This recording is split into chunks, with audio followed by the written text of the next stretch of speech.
Captain Zeth stared at the small blinking light on his sensor screen. His ship, the Dawn's Edge, had been traveling through the outer rim for 3 weeks now, collecting data on star formations. The Corvani were known across the galaxy for their scientific work and their help to other species in trouble. "Captain, we have something strange out here," called Communications Officer Vel from her station. Her blue-scaled hands moved quickly over the controls. "It looks like a distress beacon, but it's very weak." Seth walked over to look at Vel's screen. The signal was barely there, fading in and out like a dying heartbeat. "Can you tell what species it belongs to?" "Running a check now," Vel said. Her large eyes focused on the data streaming across her display. "Captain, this is interesting. The signal pattern matches human technology." Engineer Crix looked up from his workstation. His tentacles twitched with curiosity, which was normal for his species. "Humans? We are very far from their space. What would one of their ships be doing out here?" Zeth made his decision quickly. The Corvani had saved hundreds of beings over the years. It was what they did. "Set course for the signal. Maximum speed." The Dawn's Edge turned toward the weak signal. As they got closer, their sensors picked up more details. There was indeed a small ship drifting in space, but it was badly damaged. Pieces of metal floated around it like a cloud of debris. "It's an escape pod," Vel reported. "Human design, but it's been through something terrible. The hull is cracked in several places." Dr. Yilan joined them on the bridge. She was the ship's medical officer and had treated dozens of different species over the years. "Are there any life signs?" Vel's fingers danced over her controls. "Yes, but very weak. One human, unconscious. Captain, if we don't get him soon, he won't survive." Zeth didn't hesitate. "Bring the pod into our cargo bay. Dr. Yilan, prepare the medical bay for a human patient." The rescue took 20 minutes. The Dawn's Edge's mechanical arms carefully grabbed the damaged pod and pulled it inside. As soon as the cargo bay doors closed, Zeth and his team ran to check on their unexpected guest. The pod's door was stuck, damaged by whatever had destroyed the main ship. Crix used his tools to carefully cut through the twisted metal. When the door finally opened, they saw a young human male inside, unconscious and badly hurt. "Get him to medical now," Dr. Yilan ordered. They carefully moved the human to the medical bay. Dr. Yilan began her work immediately. She had studied human biology, but this was her first time treating one. The man had several broken ribs, a head injury, and was suffering from lack of oxygen. "He's been in that pod for weeks," Dr. Yilan said as she worked. "How he survived this long is amazing." Captain Zeth watched as his medical officer saved the human's life. This was what the Corvani did best. They helped others no matter what species they were from or where they came from. 3 days later, the human woke up. His eyes opened slowly, and he looked around the medical bay in confusion. Dr. Yilan was checking his vital signs when he tried to sit up. "Easy," she said in the common galactic language that most species used for trade and communication. "You are safe now." The human looked at her with wide eyes. Dr. Yilan's appearance was probably strange to him. She was tall and thin, with green skin and 4 arms, but he seemed to understand that she was trying to help. "Where am I?" he asked, his voice rough from not speaking for days. "You are on the Corvani ship Dawn's Edge," Dr. Yilan explained. "We found your escape pod drifting in space. You were badly hurt, but you are getting better now." The human tried to remember what had happened. "My ship. We were attacked by raiders near the neutral zone. I barely got to the escape pod in time." He looked at Dr. Yilan with gratitude. "You saved my life." "That is what we do," Dr. Yilan said simply. Captain Zeth entered the medical bay.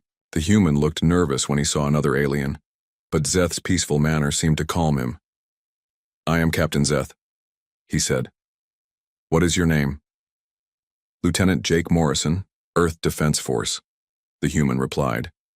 "I was on patrol when we were attacked." "We will get you home safely, Lieutenant Morrison," Captain Zeth promised. "But first you need to rest and get strong again."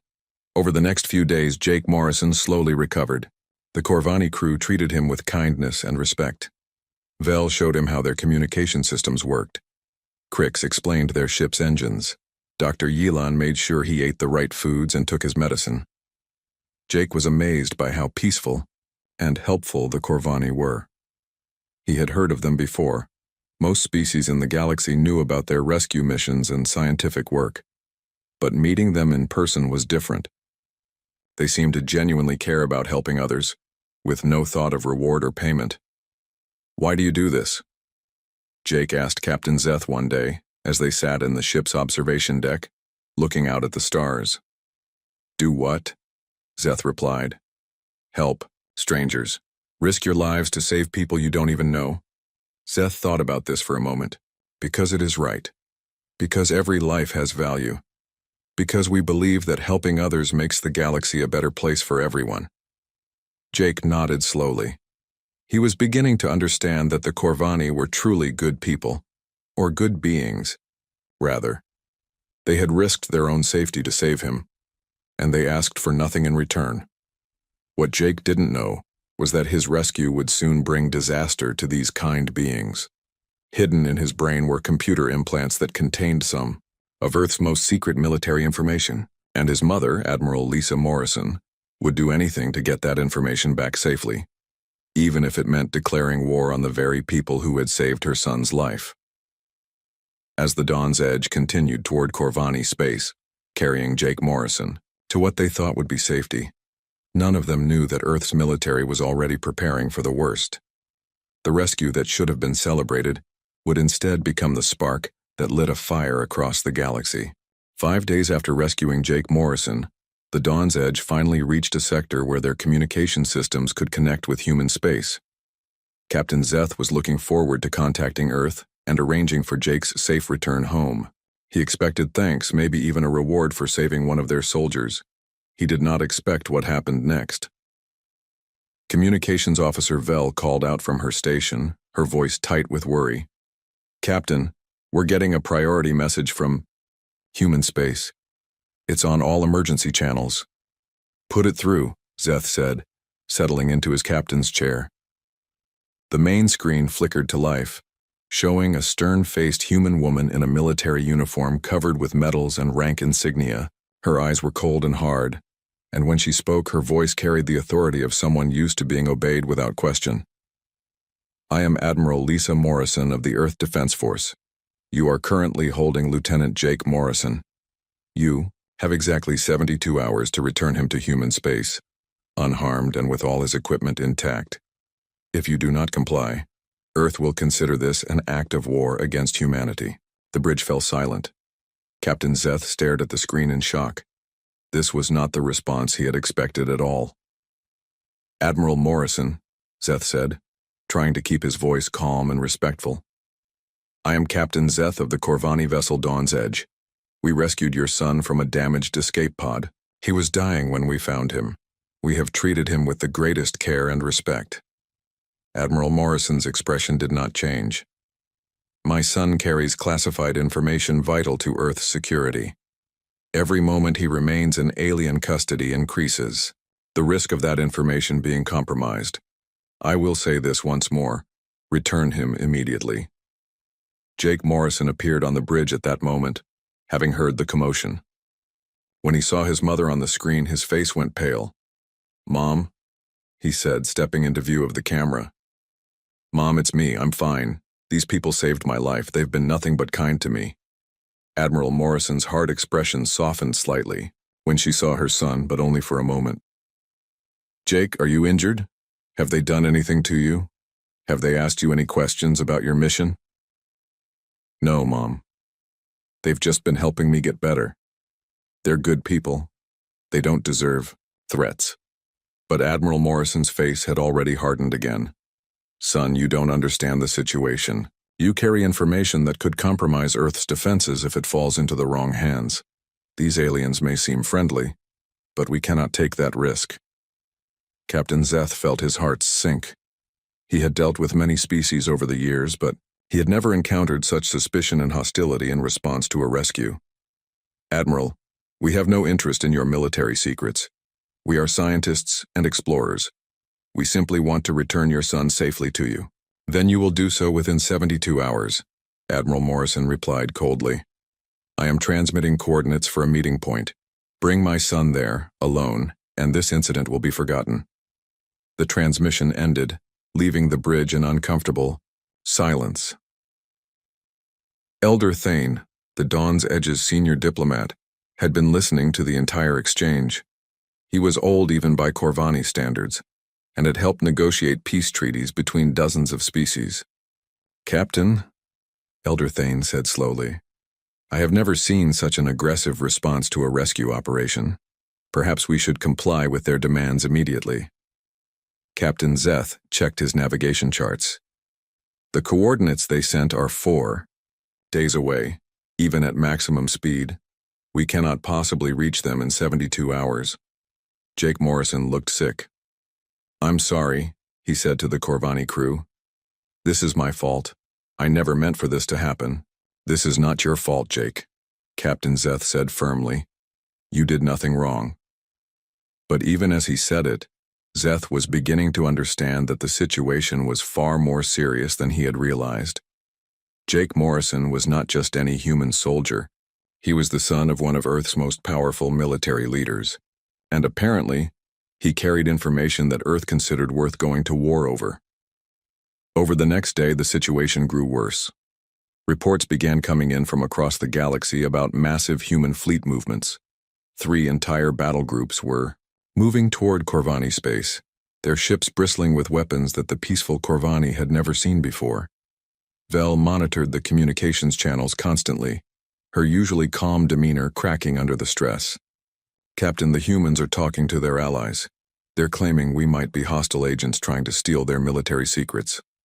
Dr. Yalan joined them on the bridge, her forearms wrapped around herself in distress.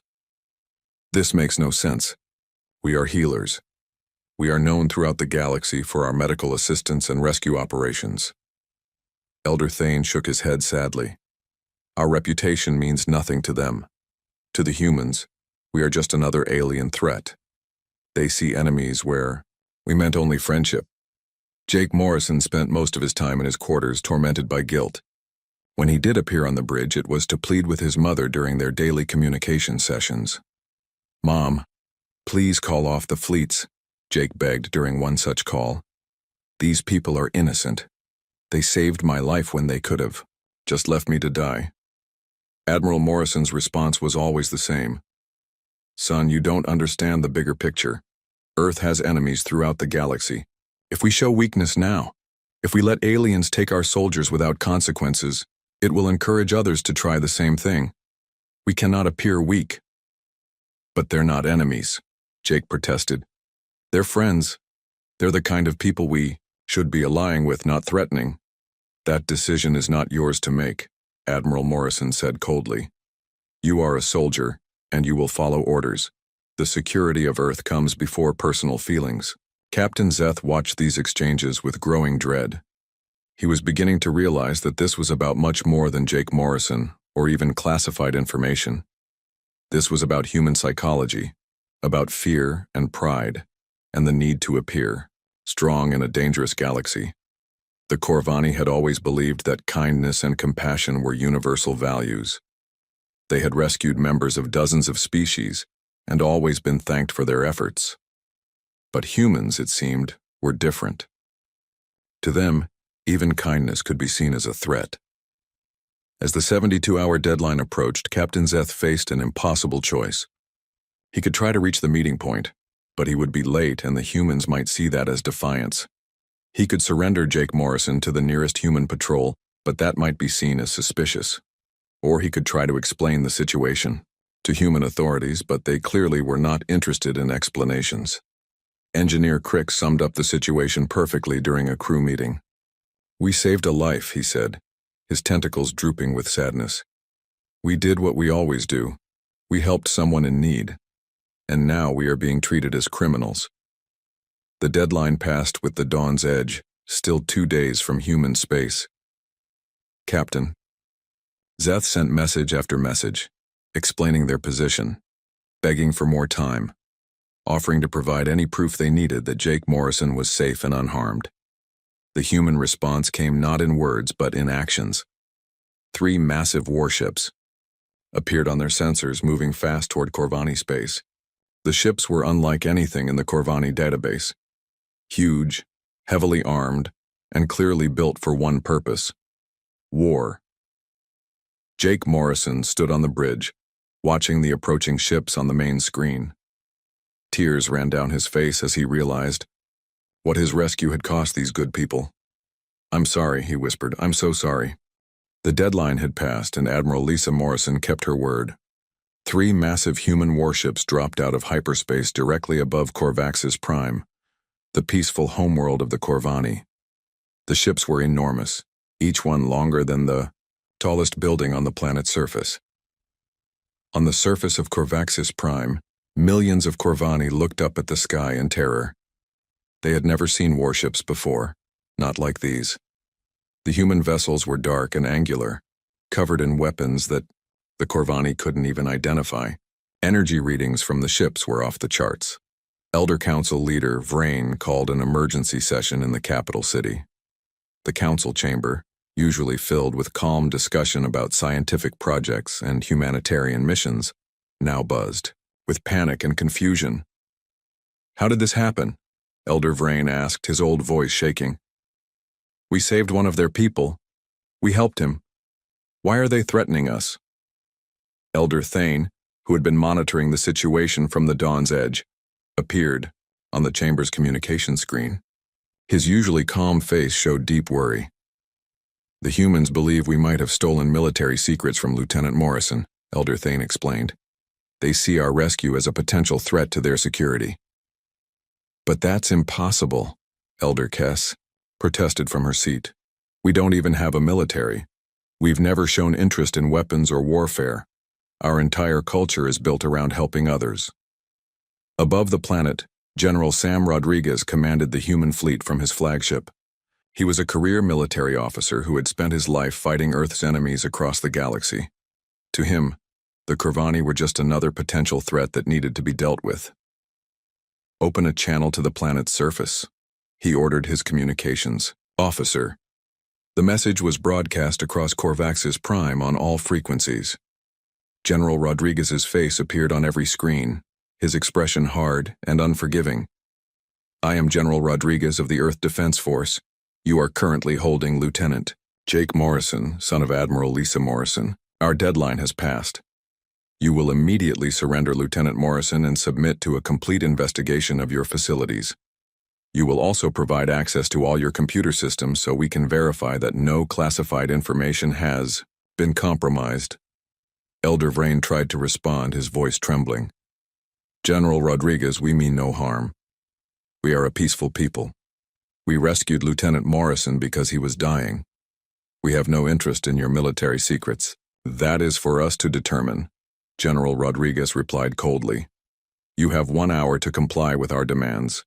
If you do not, we will begin defensive actions to protect Earth's interests." The communication ended, leaving the Corvani leadership in stunned silence. Meanwhile, aboard the Dawn's Edge, Jake Morrison watched the confrontation with growing horror. The ship was still 2 days away from Corvaxis Prime, but their sensors could pick up the massive human fleet gathering above the Corvani homeworld. "This is insane," Jake said to Captain Zeth. "My people have gone completely crazy. These aren't defensive actions. This is preparation for an invasion." Captain Zeth studied the sensor readings with Engineer Crix. The numbers were terrifying. The human fleet now included over 30 ships, with more arriving every hour. There were battleships, carriers, and vessels that the Corvani database couldn't even classify. "Your people are very thorough," Captain Zeth observed sadly. "But I don't understand why they think we would want to harm them." Jake tried to explain, but even to him, Earth's response seemed extreme. "Humans are paranoid," he said. "We've been attacked so many times by other species that we see threats everywhere. And my mother, she spent her whole life fighting wars. She doesn't know how to trust." Dr. Yalan joined them on the bridge, her medical scanner in her hands. "Jake, I need to ask you something. You mentioned you carry classified information." "What kind of information?" Jake looked uncomfortable. "I have neural implants. They contain data about Earth's defensive positions, fleet movements, weapon specifications. It's standard for officers on classified missions. And your people think we extracted this information? Captain Zeth asked. I guess so. But you couldn't get it, even if you wanted to. The implants are encrypted and protected. Only Earth's most advanced computers can access them. The irony was bitter. The Corvani had no interest in military secrets, no ability to extract them even if they wanted to, and no use for them if they had them. But Earth's fear and suspicion had turned a simple rescue into a threat to galactic peace. Back on Corvax's Prime, the 1-hour deadline passed without compliance. The Corvani had no way to meet the human demands.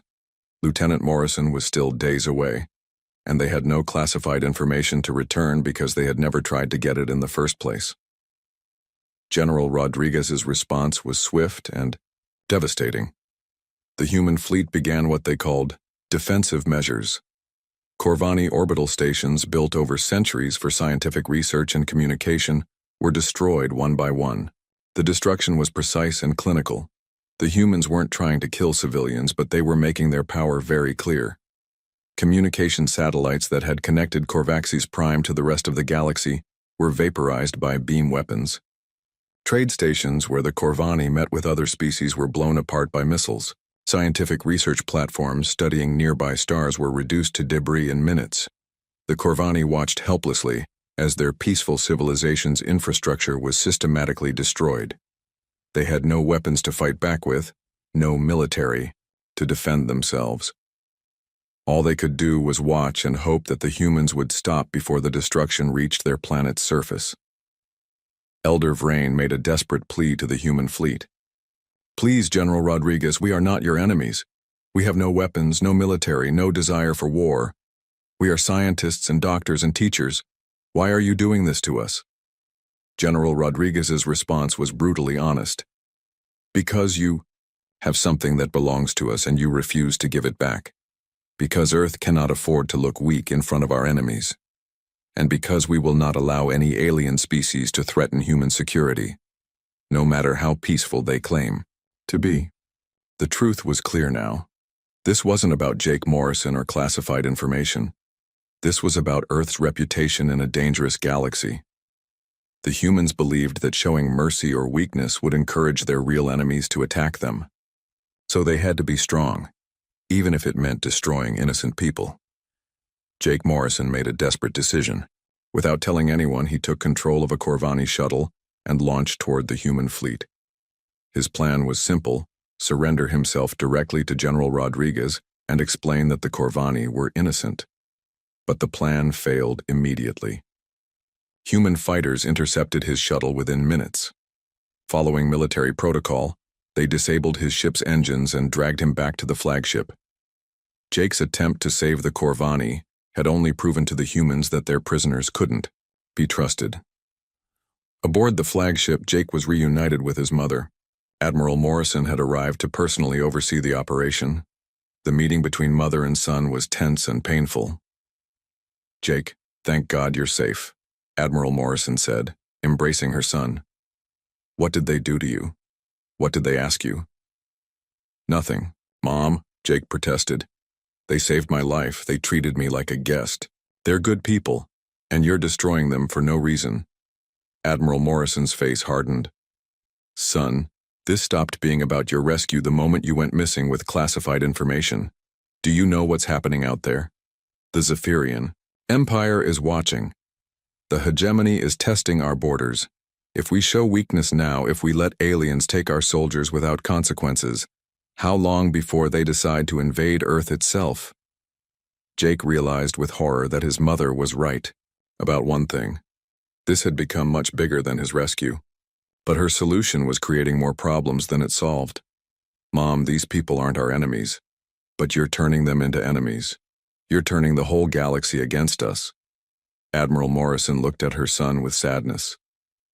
Sometimes, Jake, you have to choose between being loved and being respected. In this galaxy, being respected keeps you alive.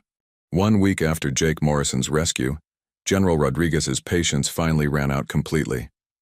The human fleet had grown to over 60 ships, including massive vessels designed for one terrible purpose: destroying entire planets. The largest ship, a planet cracker called the New Frontier, took position directly above Corvaxes Prime's largest city. The message General Rodriguez sent to the planet's surface was simple and terrifying. You have failed to meet our demands. You continue to hold our soldier and refuse to cooperate with our investigation. Earth considers this an act of war. You have 6 hours to evacuate your military personnel and government officials. After that, we will begin orbital bombardment of strategic targets. Elder Vrain felt his heart stop beating for a moment. Military personnel? Government officials? The Corvani had no military, and their government was just a council of scientists and teachers. General Rodriguez, Elder Vrain broadcast back desperately, "We have no military to evacuate. Our government is just old teachers and doctors. We are not warriors. We don't even know how to fight." The response came not from General Rodriguez, but from Admiral Morrison herself. She had taken personal command of the operation. "You claim to be peaceful, but you refuse to return our soldier, or provide access to verify that classified information has not been compromised. Your actions speak louder than your words." What the humans didn't understand was that the Corvani literally could not comply with their demands. Jake Morrison was still aboard the Dawn's Edge, days away from the planet. The classified information they wanted back had never been taken because the Corvani had no way to access it, and no interest in trying. But fear and suspicion had made the humans deaf to reason. Elder Council leader Vrain made the hardest decision in Corvani history. If the humans wanted to destroy their world, at least the Corvani could try to save their people. "Begin planetary evacuation," he ordered sadly. "All civilians to the transport ships. Contact every species we've helped over the years.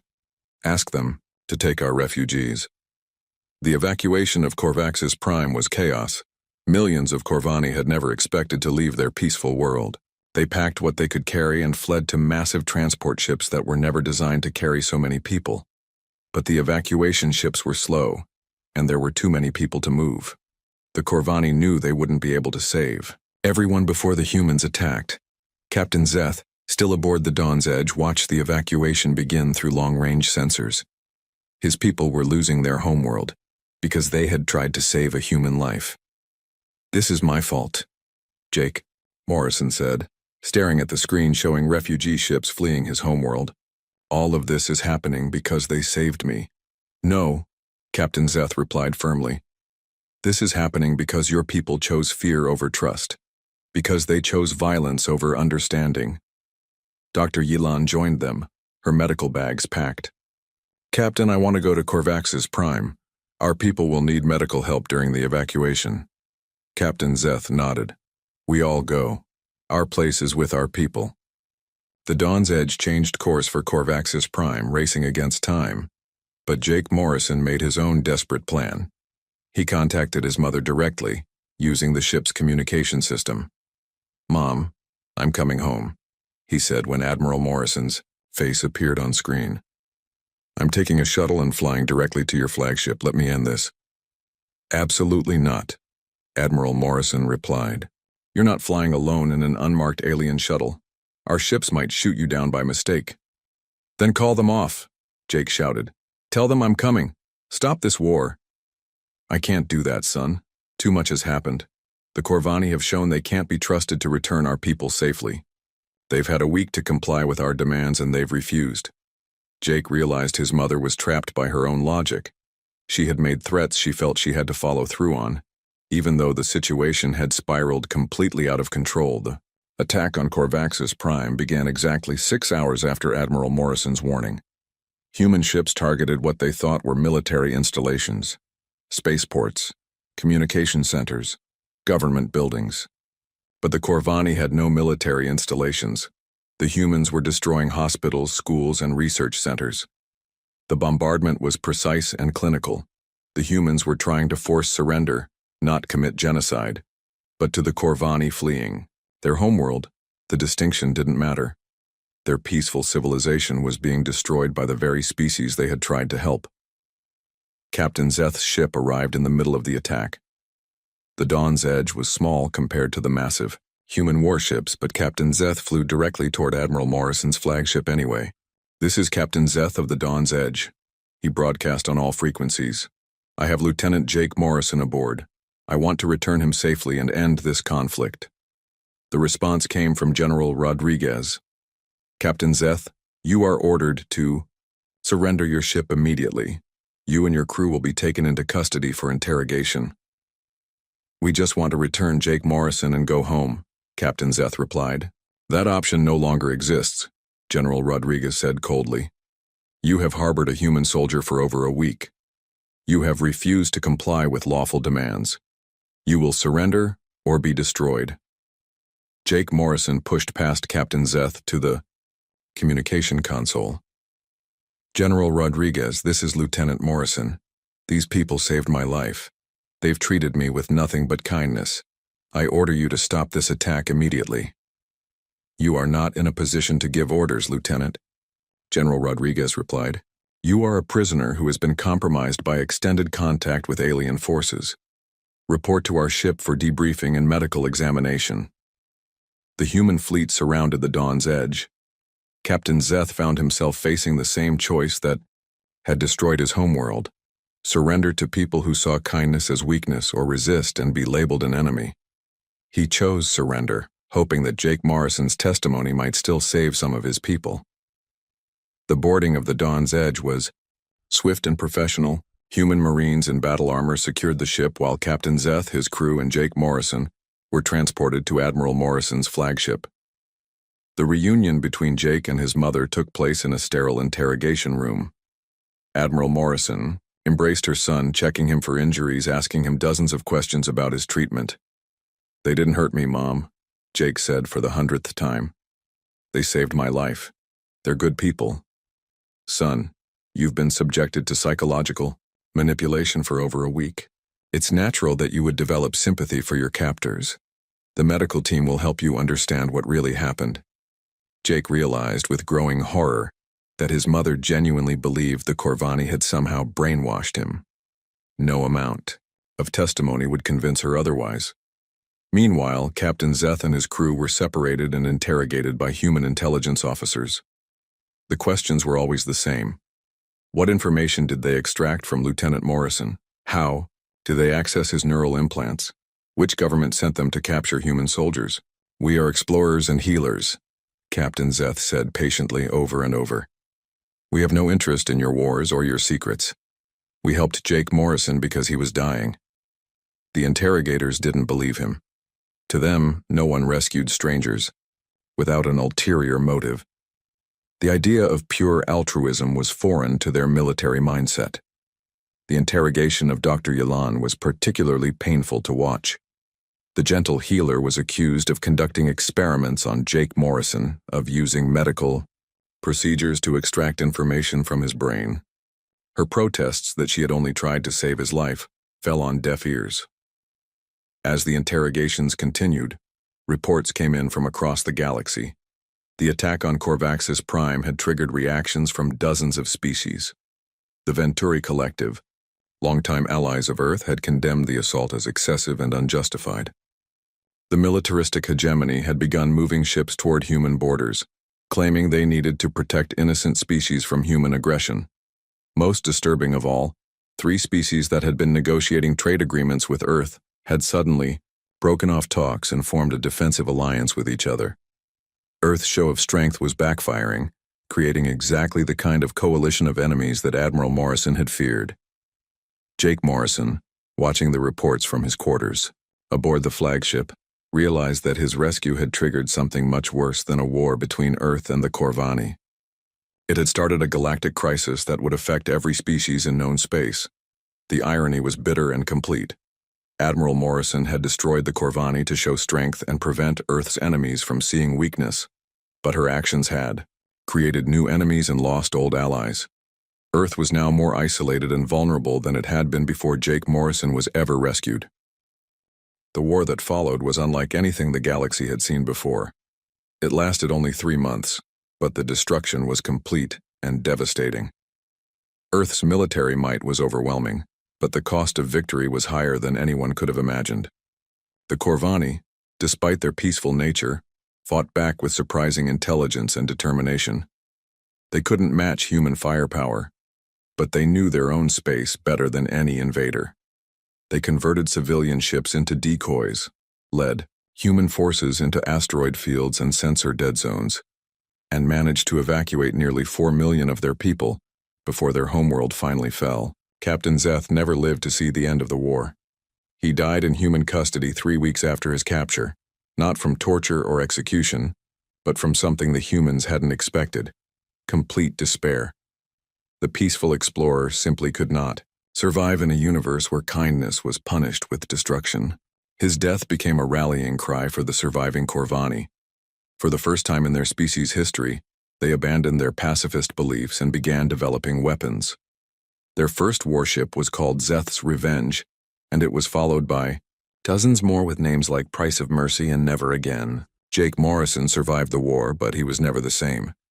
He resigned from the military immediately after returning to Earth, and spent the rest of his life trying to help the Corvani refugees scattered across the galaxy. It was largely symbolic. Work? There were too many refugees and too much damage, but some Corvani remembered the human who had spoken for them when his own people refused to listen. Admiral Morrison achieved all her immediate military objectives. Corvaxis Prime was occupied by human forces. The classified information in Jake's neural implants remained secure. The Corvani leadership was either dead or in custody. By every measure used by military strategists, the operation was a complete success. But the victory was hollow and bitter. Earth had gained a dead world and made enemies of half the galaxy. The diplomatic consequences were catastrophic. The Venturi Collective, who had been Earth's closest allies for over a century, severed all ties with humanity. Their official statement was brief but devastating. "We cannot maintain friendship with a species that destroys those who show mercy." The militaristic hegemony, seeing Earth's willingness to attack peaceful neighbors, began building up their forces along human borders. Their leader, War Marshal Caney, declared that human aggression must be contained before it spreads further. Most dangerous of all, 7 smaller species formed a new alliance called the Coalition of the Rescued. Every member species had one thing in common: they had all been saved by the Corvani at some point in their history. Their charter was simple: to protect each other from human aggression, and to ensure that what happened to the Corvani never happened again. The Coalition's first joint operation was to establish refugee camps for the surviving Corvani, but their ships carried more than humanitarian supplies. Each refugee ship was escorted by armed warships, and the message was clear: the galaxy would no longer stand by while Earth destroyed peaceful species. 3 years after the war ended, Jake Morrison stood in a memorial garden on Earth, looking at a wall covered with names. The memorial was supposed to honor victims of interspecies conflict, but Jake knew what it really was: a list of the Corvani who had died because Earth feared weakness more than it valued justice. Admiral Morrison, now retired, joined her son at the memorial. She looked older than her years, worn down by the weight of her decisions. "Do you ever wonder what would have happened if we had just said thank you?" Jake asked quietly. His mother was silent for a long moment. "Every day," she finally admitted. "But son, you have to understand, in this galaxy, sometimes even kindness can be a weapon. The Corvani's reputation for helping others made them perfect cover for intelligence operations. We couldn't take that risk." "But they weren't spies, Mom. They were exactly what they seemed to be: good people who helped strangers in trouble." Admiral Morrison nodded sadly. "I know that now. But by the time we learned the truth, it was too late to change course without looking weak. And weakness invites attack." Jake placed a wreath at the base of the memorial. The flowers were native to Corvaxis Prime, one of the few things that survived the planet's destruction. "They rescued me, Mom. That's all they did. They saw someone in trouble and they helped." "I know, son.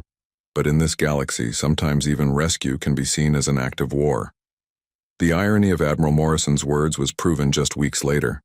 Intelligence reports began flooding in about a new development in Corvani space. The refugees, scattered across dozens of worlds, had not given up their tradition of helping others. But now their rescue ships carried defensive weapons, and their crews were trained in both medical aid and military tactics. The galaxy's most famous rescuers had become its newest military power.